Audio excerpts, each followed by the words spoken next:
मी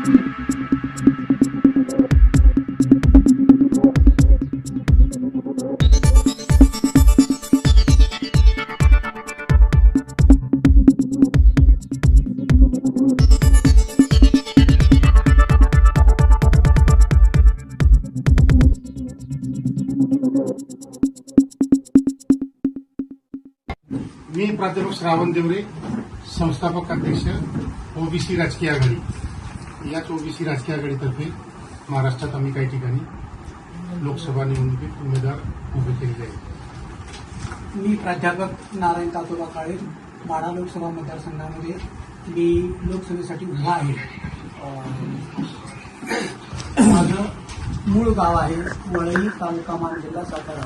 मी राष्ट्रीय ओबीसी आघाडीचा उमेदवार होऊन मी माढा लोकसभा मतदारसंघाची निवडणूक लढवत. शिंदे सरकारने शिंदे समिती स्थापन करून पूर्ण महाराष्ट्राच्या प्रशासनाला 24 तास रात्रंदिवस कामाला लावून कुणबी नोंदी शोधून काढणे आणि मराठ्यांना प्रमाणपत्र देणे हा एकमेव उद्योग गेले 3-4 महिने रात्रंदिवस राबवला.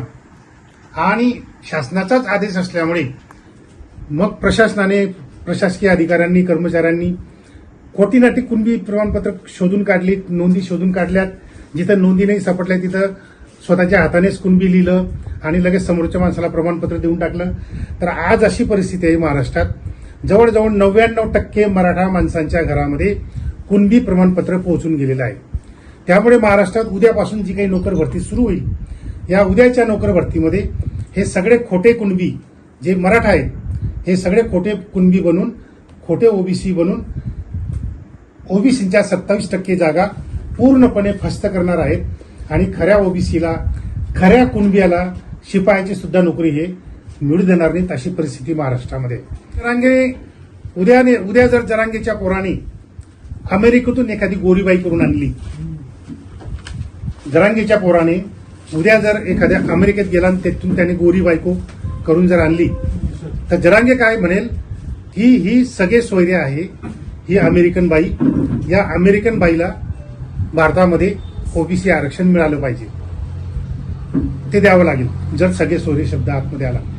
किंवा ही बाई जर तिकडे अमेरिकेतच राहत असेल तर जरांगे सांगेल जो बायडनला की तिथे माझी मुलाची बायको राहते, माझी सून राहते, त्या अमेरिकेत तिला तिथं ओबीसी आरक्षणाची व्यवस्था करा, नाहीतर मी उपोषणाला बसेल, असं जरांगे उद्या सांगू शकेल. पूर्ण हा खोटा सर्वे केलेला आहे. हे सरकार सुद्धा आम्हाला न्याय देत नाही. आज मितीला न्याय आमचा कोर्टात चालू आहे. म्हणजे एकीकडं हे ओबीसी राजकीय आघाडी जी आहे ही राजकीय फ्रंट पण काम करते, न्यायालयीन फ्रंट म्हणून पण काम करते, रस्त्यावरची लढाई पण करते. आणि जे आता हे आपले पत्रकार बंधू आहेत, त्या पत्रकार बंधूंच्या माध्यमातून सुद्धा बौद्धिक किंवा जो प्रचार प्रसार करायचा आहे त्या पद्धतीने प्रचार प्रसार करून सुद्धा लोकांना प्रबुद्ध करायचं काम सुद्धा ही राजकीय आघाडी करते आहे. तर या राजकीय आघाडीच्या माध्यमातून अनेक प्रश्न आहेत. प्रश्न काय लवकर सुटणारे प्रश्न नाहीत, परंतु हा महत्वाचा मुद्दा आहे की सध्याच्या आरक्षणामुळं एक होतं ते आरक्षण, मंडळ आयोगाचं आरक्षण स्थानिक स्वराज्य संस्थातलं बंद केलेलं आहे. त्याच्यामध्ये सहकार संस्थामध्ये आरक्षण होतं ते अजूनपर्यंत लागू केलेलं नाही. सहकारी संस्थेला पैसा सगळा सभासदाचा आणि सरकारचा आहे आणि मालक मात्र हे झालेले आहेत, प्रस्थापित झालेले आहेत. त्याचे स्वतःचे कारखाने आणि ते स्वतः सगळे खाऊन खाऊन ते कारखाने सुद्धा बुडवायला लागलेत, मोडीत काढायला लागलेत आणि आमच्यासारख्या भंगारात विकायला लागलेत. म्हणजे असे सुद्धा कारखाने मी भरपूर घेतलेत, एक सुद्धा नाही, 10-15 कारखाने मी मोडीत घेतलेत. म्हणजे भंगारात आणि तोट्यात घातलेले कारखाने, म्हणजे ते चांगले चालवत सुद्धा नाहीत. तर ही परिस्थिती महाराष्ट्रामध्ये आहे. मतदारसंघामध्ये मी ओबीसी राजकीय आघाडी पुरस्कृत उमेदवार आहे आणि या ठिकाणी पत्रकार परिषदेमध्ये मी माझं मनोगत व्यक्त करतो. या प्रस्थापिताला तो विरोध करेल म्हणून त्यांचं हे षडयंत्र आहे. तर या सर्व षडयंत्रावरती एक उपाय म्हणून आम्ही स्वतंत्रपणे आमचं 85% लोकांचं स्वतंत्रपणे सामाजिक, राजकीय, सांस्कृतिक अस्तित्व निर्माण करण्याचा या ओबीसी राजकीय आघाडीच्या मार्फत आम्ही प्रयत्न करत आहोत. आणि या लोकांच्या मध्ये 85-90% लोकांच्या मध्ये काही जे दलाल आहेत की जे दलाल प्रस्थापिताला जाऊन मिळालेले असतात, ह्या दलालांचं षडयंत्र सुद्धा हाणून पाडण्यासाठी आम्ही जी काही सर्वसामान्य जनता आहे त्यांना जागृत करण्याचा प्रयत्न करत आहोत. आणि ते एकदा का जर जागृत झाले तर ह्या दलालांचं काही चालणार नाही आणि हे काही 10-12% लोक आहेत त्यांचंही काय चालणार नाही.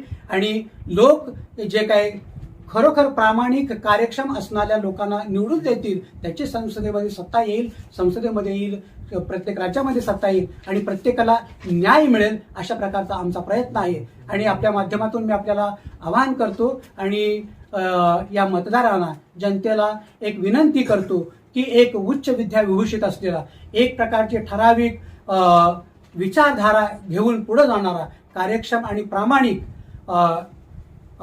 प्राध्यापक असलेल्या उमेदवाराला आपण निवडून द्यावं. आणि निवडून दिल्यानंतर काय ते संसदेमध्ये जाऊन तो फरक करू शकतो याचा आपण अनुभव घ्यावा, असं मी आपल्याला आवाहन करतो. जय भारत, जय संविधान, जय भीम, जय जय.